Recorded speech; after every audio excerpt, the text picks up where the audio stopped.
That doesn't sound very interesting. Not a good motivation for the speakers. Ladies, we here are taking out very precious time to talk to you. And you must make the best of this opportunity. Well, I don't need any big introduction. I'm Usha Banerjee. I head the Apollo Group of hospitals, and I look after nursing, and I'm also part of the senior management, so I deal with a lot of business issues in the entire Apollo Group. And we have about close to 60 hospitals that I am a part of in the administration. And I'm from the army and came out and worked for hospitals like Manipal Group of Hospitals, and then the Max Healthcare, and now with Apollo. Having said that, I'm putting myself on a timer. 30 minutes is what I get, am I right? I try and do justice. Ladies and gentlemen, I don't know how many of you sitting behind the pillar. Why are you hiding behind that pillar? Because you're going to watch those slides, and I don't have too much of content on the slide. So you have nothing to take from those slides, and you're not going to make notes. You're just going to listen to what I have to say. And I would be glad if some of you at least took the courage to speak to a few of the speakers who've come here, from their busy schedules. So I'll do the count, and I'll remember you for the rest of my life. And if you ever need a job at Apollo, then you will have one. So that's the strategy.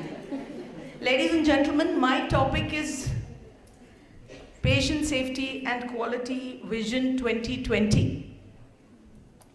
And I'm going to set a general context and a tone to talking about patient safety and quality. We are in the year 2015, and it is probably 4 years and a few months to the countdown of 2020. And I dread that we haven't even started our journey towards this big concept that the world is talking about. Where are we? Why are we standing behind? Why are we talking about safety and quality when we're just about to arrive into 2020? It's a scary proposition.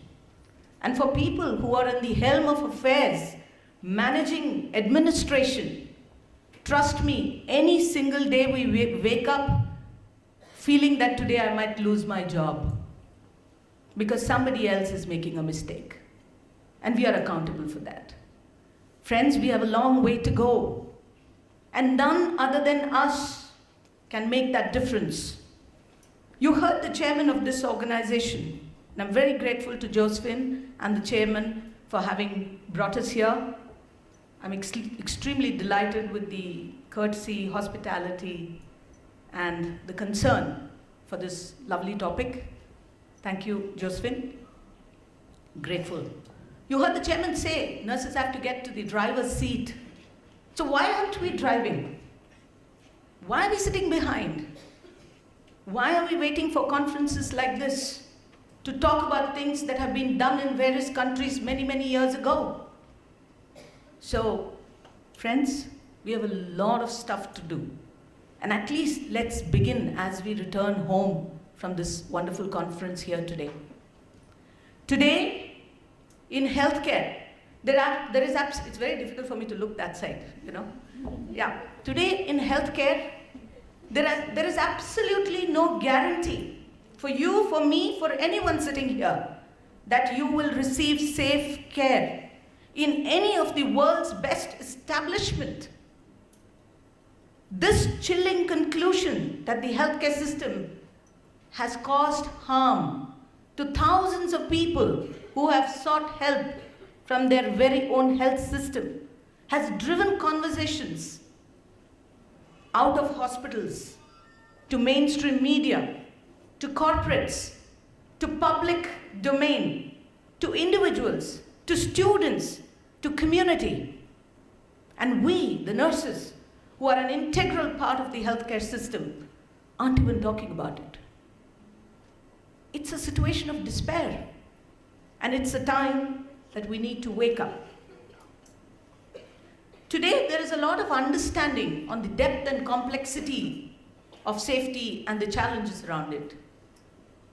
And a lot of work has been done, but substantial and critical work is yet to be done. So that's the prelude to my conversation here today. And friends, we all know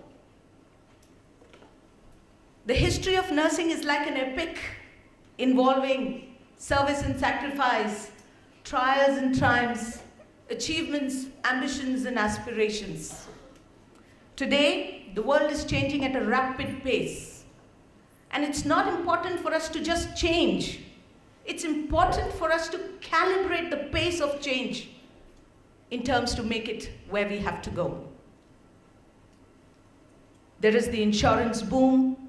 Technology is taking center stage. We heard about the brain drain. We are hearing about the increased consumerism, media outcry, the public-private partnership, so much and so on.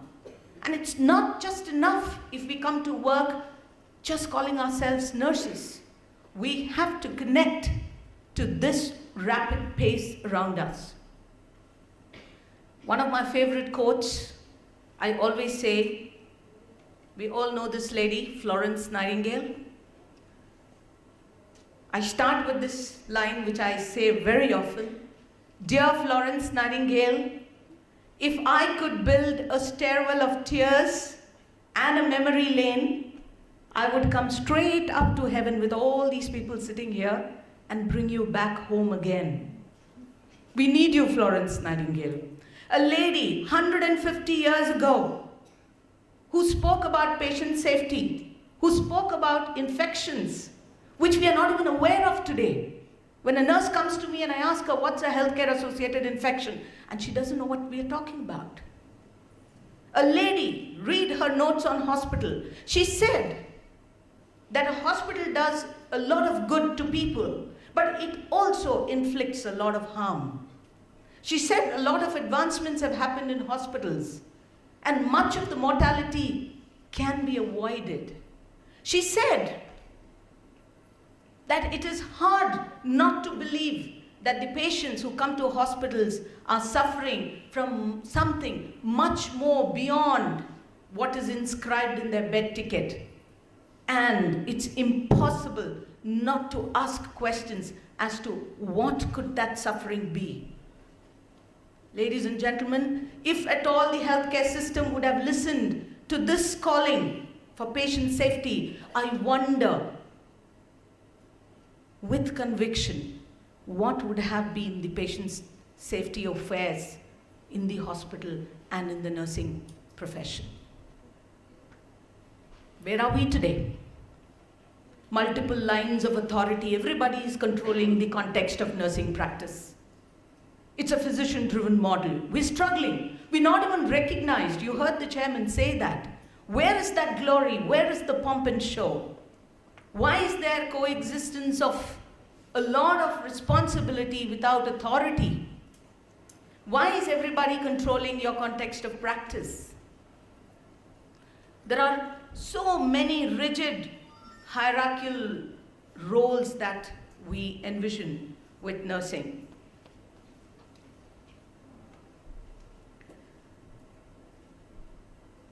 Who has done this to us? Who has done this to us? All of us together. We haven't moved in the direction that the healthcare is expecting. Huge gaps, and I'm sure most of the speakers who have lined up for the coming sessions will have details to speak about it. We have come a long way in a short decade, especially the last 10 years has been pretty good because we have compelling reasons that have been pushing us. JCI, NABH, some quality accreditation, the chairmen of the hospitals, etc., etc. But how much have we pushed ourselves is something that each one of us need to ask ourselves. The progress so far has been encouraging. In some good hospitals, we have, come as partners in care. There is recognition. Nurses are sitting at the table. They're making decisions. But it's not enough if one segment of the total population of nurses is engaging in such productive work. It's important that all of us align ourselves to what the decade demands. Nurses in the foreign countries, they are changing the very notion of modern medicine. They are sitting at the table and driving patient safety and quality. And we have somebody else driving us while we deal with medications, we deal with pressure ulcers, we deal with falls, we deal with everything that relates to patient care. When can we transition into a patient advocate? When can we be on the driver's seat? And how much can we offer? There's no one else who can offer as much as we can, because I see this every day, that somebody sitting in a quality department picks up all the data from the nurses and tries and does an analysis and comes back with certain recommendations. Why can't we do that job? We heard about multitasking. Why are we not willing? We want to be in our comfort zone. We don't want to step out and make a difference. Ladies and gentlemen, especially the youngsters, the profession desperately needs intellect. It desperately needs talent. It desperately is looking for a lending hand from each one of us. So let's get started. What is the future scenario? Well, 4.5 years more, and you must believe that one-size-fits-all solution is not going to work for nurses. You have to demand the change. You know what reaches your patient is unsafe. So how can we be the barrier between that unsafe practice? And I always say it is important for every single nurse to ask the administrator, how can we reconstruct our processes so that nurses engage in safe practices and they are dissuaded and not permitted. It disallows people to engage in an unsafe practice. So this is where each one of us play a role. We need a new generation of thinkers. We need people with an undaunted curiosity. We need people who have an unwavering resolve to do what must be done. We need people to try a lot of stuff, even if it fails, and then keep what works. So this is a wake-up time. So what do I understand of nursing 2020 vision? I feel it is governed by the 4 Ps, which is prediction, prevention, personalization, and participation. So we go to prediction. Today, in many setups, we have not even started collecting data. Maybe some of the private and corporate hospitals have moved ahead very fast. Many of us have moved ahead because of JCI and NABH, but we still don't have accurate data. So I feel in 2020, we're not just going to collect data, but we're going to use this data to predict events. So it's kind of forecasting, it's future telling, and nurses have to be engaged in this statistical analysis of predicting events that can cause harm. The second portion is prevention. A lot of nurses are supposed to work on the preventive healthcare. We know that India has found a place in the global map for the non-communicable disease burden, this growing rise in diabetes, in cancer, in the non-infectious disease space. How much of analysis have we done? How many of us are working in that space? There is an NHRM proposal that's come from the government, but is that enough? How much do we engage with the community next door? We come to work, but how many of us spend at least an hour talking to someone in the community, someone in our back home, neighborhood, someone in the families? And it's expected of nurses. Personalization. One solution for all patients is not going to be the norm. You heard the chairman say it's going to be patient-centric care. So each patient will have a different care map, which is very personalized to his or her care. And the final one is participation. And how do we include our patients to make that decision for them is something that we are moving forward into. We have a lot of work to do, and trust me, these are things which we cannot even imagine how to take that first step We're struggling.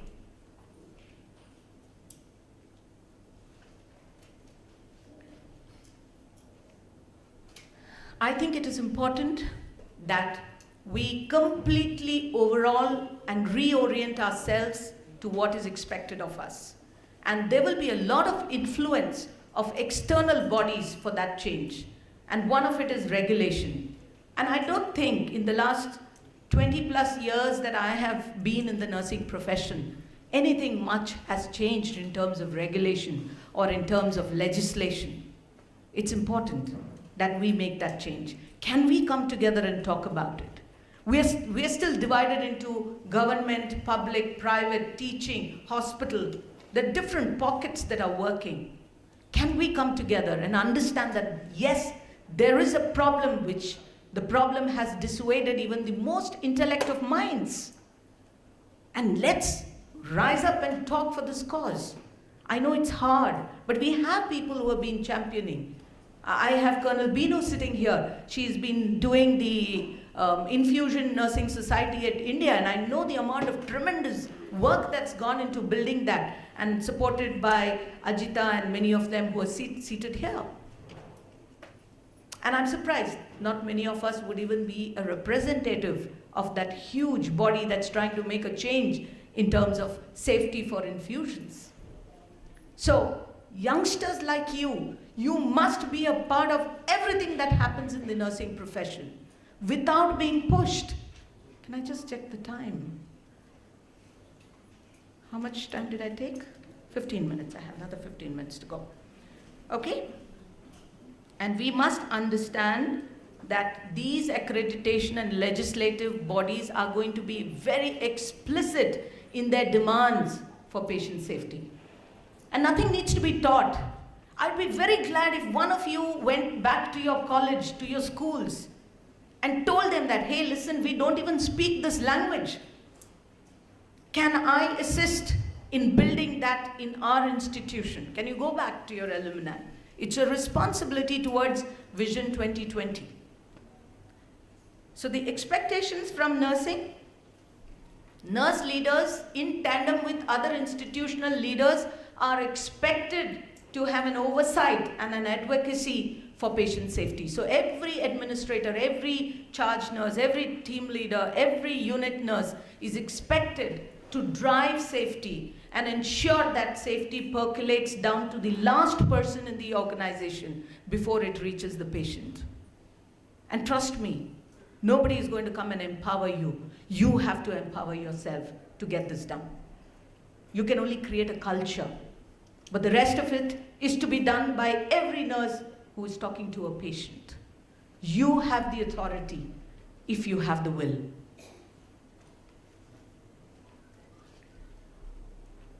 For Vision 2020, I think a complete educational reform is expected.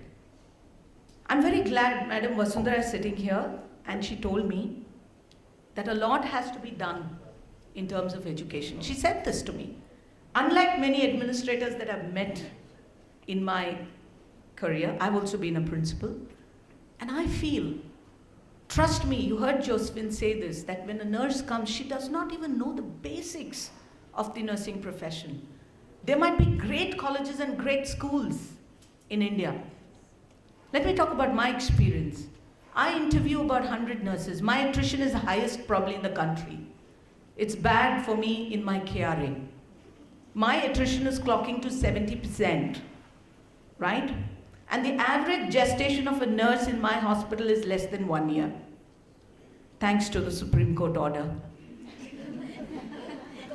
And many of my nurses are earning much more money than I do, and probably have a more sane job than I have. Good luck, and God bless them. And trust me, my nurses have made such mistakes. I'm glad Josephine is saying that there are no falls, no surgical site infections. I can't claim that. Every single day I have a patient fall. I have a fall, my patients break their nose, their head, God knows what, and my average length of stay is increased, right? And the nurses failed to find that reason that the patient is on an anticoagulant and this fall could be fatal. because she doesn't understand. We talk about multi-drug resistance passed on just because we are not too good in our infection control. We have patients whose whole back could be probably never repaired just because we didn't practice our patient care activities to prevent a pressure ulcer. And we have the wonderful speaker, Ms. Sushila, who's going to talk about, she's an expert, so if you get her anywhere, catch hold of her and tell. I would say, why don't you just come back and stay in my hospital? I have a problem with pressure ulcers. I have a problem with device ulcers. I have a problem with medical tape-related ulcers. I have a problem with everything. If anybody of you can give me a solution, I'll be ever grateful to you. I'm loaded with problems. Where are we going? Where are we going? A simple cannula can cause a disability of life or limb. And we're talking about Vision 2020? Come on, guys. It's a responsibility. You owe it to the patient. We are fortunate that we haven't gone to court as yet. We are. I have a Rahul Mahajan case. All of you read about it in the newspapers. We didn't do anything wrong. Only we entered the time wrong in our documentation sheet. And 2005 onwards, we are fighting the case. Rahul Mahajan has got married and is having a good time. We're still struggling. Right? Yeah, married, divorced, married again. Right. So a complete educational reform. Reach out to the schools and colleges. I've adopted 10 of them from where my recruits come. And I'm going to change the way they practice, teach nurses. We have a great curriculum, I don't say that. But it's not ready for a setup like mine. My nurses have never seen, we are the world's largest transplant center. We do high-end spine work. We do about 10 hip replacements a day. We do auditory brain implants. What are these? Our nurses don't even know. So I'm taking that responsibility. Similarly, each one of us, go back to our schools, colleges, bridge this gap. We're trying to talk to the council. We're trying to talk to everyone possible. Maybe we will retire without any efforts, but I would still be glad that we tried. But what about you guys, youngsters? You have to try a lot. The next one is about emerging specializations. A GNM BSc is not enough today. You have to move up. You have to parallelly, laterally start upgrading your knowledge. Why can't you specialize in subjects like HR? I have done one. Why can't you training and development? Why can't you do quality? Right, while you upgrade yourself in the nursing field, parallelly, finance, marketing, specialize yourself. So that, like Josephine said, where are the transplant nurses? Where are the oncology nurses? Where are the emergency nurses? Who's stopping you from reading? Who's stopping you from upgrading yourself? You don't even Google. Everything is on a press of a button today. But it's up to you to make that fire in your belly burn so that you emerge as a specialist. And that's the future. The next one is leveraging technology. We have a gentleman, Manish, here from informatics. I guess you're from, you have a lot of knowledge about information technology, and I hope you guys get hold of him and try and understand what can we bring in to the nursing practice to ensure that we remove most of the non-value add jobs and accurately predict what's going to reach to our patients and ensure that no harm is ever committed. Now, I deal with blood transfusion errors every day. The nurse hangs up somebody's blood despite having all the education she has, despite all the mechanisms that work. You know, she takes 2 samples of blood, she hangs up the opposite blood, and it's the patient who discovers, he calls the police. Every day I deal with this. Now, I've been asking my hospital, why can't you give me a small box which is compatible with my patient's ID? It does not open, you know, but you gotta keep pushing for it. It's not enough. 10 years ago, we didn't have a hospital information system, right? Today, at the click of a button, everything is available.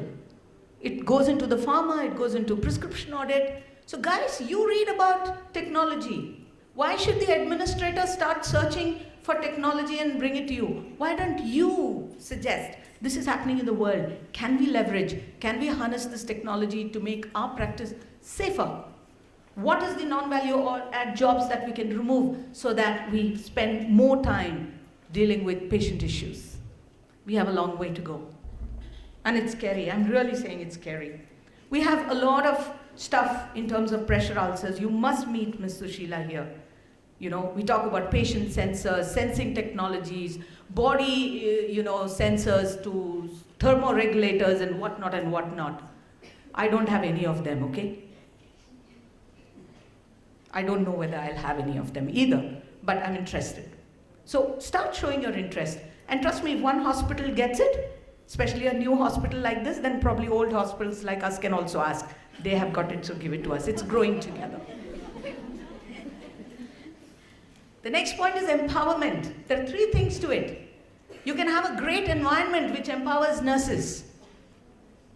2, for everybody to believe that an empowered nurse is the patient safety advocate. But the most important thing, it's a self-belief, a psychological belief that yes, I'm empowered to make a decision for my patient. And I ask 10 times, it will be granted to me. It's like a wish, it's like a boon. So feel empowered. It's important. And this is the biggest challenge in the nursing profession. We don't speak, we don't feel empowered, we love to be a victim. We say we have no power at all in the hospital. We have the power. It's just that you don't unleash it. You don't know how to use it appropriately. You don't have the diplomacy. You don't communicate. You don't ask. You don't speak. You have to be empowered. Each one of you should leave this room feeling very empowered, because a lot of empowered people are sitting in the front rows here. Just touch them, hold them, see them, look at them. Probably you will feel empowered. And I know each one of them. Trust me, I know each one of them. Okay, guys? The next one is evolving leadership capabilities. Today, we are in a situation where you can participate in healthcare reforms and policy making and decision making. I have only 4 minutes. So, wake up. Everybody is a leader. Everybody has something to contribute. Please understand the 5 principles. Make it happen. Everything matters. Every single thing that you do not do makes a difference. Surprise and delight. Embrace the change. Leave a legacy. Your footprint will never go from the hospital if you would have contributed to one change that the healthcare system deserves. So evolve your leadership. For that, you got to speak, you got to articulate, you got to empower yourself, you got to walk that path. Research and analysis. I don't know, when are we going to begin? We have a lot of research and analysis happening in schools and colleges of nursing. Why don't you give it to us, teachers? Why can't we spend some time doing research and analysis? So if you want to go towards the route of Vision 2020, research and analysis has to become a part of every single nurse's job description. And trust me, pick up a topic, do a little study, and come up with solutions, and make it as a part of your day-to-day job. In your 1-year career, 1 research per year must be a part. You have samples, your patients lying there. You're looking at situations. Try and do this. It's magical. Positioning nurses in policy and decision making. I think we've arrived there. This is only the glad news. I think we have NABHSSers here. We are sitting on the helm of affairs. We are an apex body. But let's all go together towards the top. That's what I would like to say. Efficient human resource management. Very seldom we identify talent in our people. We do not use our resources efficiently. We do not create, like a mutation machine. You should be able to create people with talent in the profession. Whatever it takes to make it happen. And I feel if we rise together, at least from now, 4 years and a couple of months, we will be able to advocate at least a few chapters in the patient safety domain. In 2020, the new role of a nurse should emerge, will emerge in some places. If you don't take a call today, you will never be seen or heard.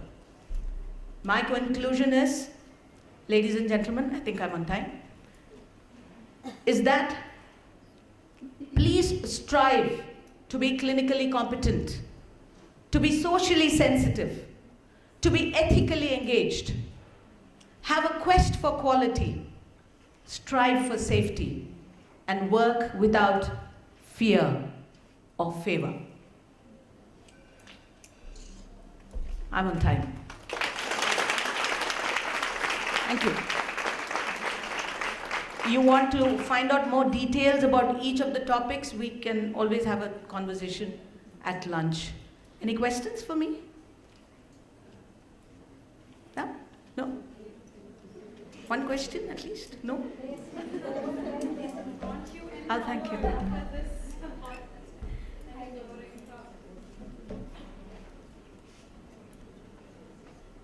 We want the youngsters to ask questions. What happened? Are you all planning your journey to 2020? The steps have already begun. You're so overwhelmed that you started doing your research right now. My project is going to be this. Ladies and gentlemen, please understand, to err is human. To cover up is unacceptable. And the failure to learn is criminal. Right? If we are going to struggle, it's criminal. And always remember, in a profession, you learn, you earn, you also return. Good luck.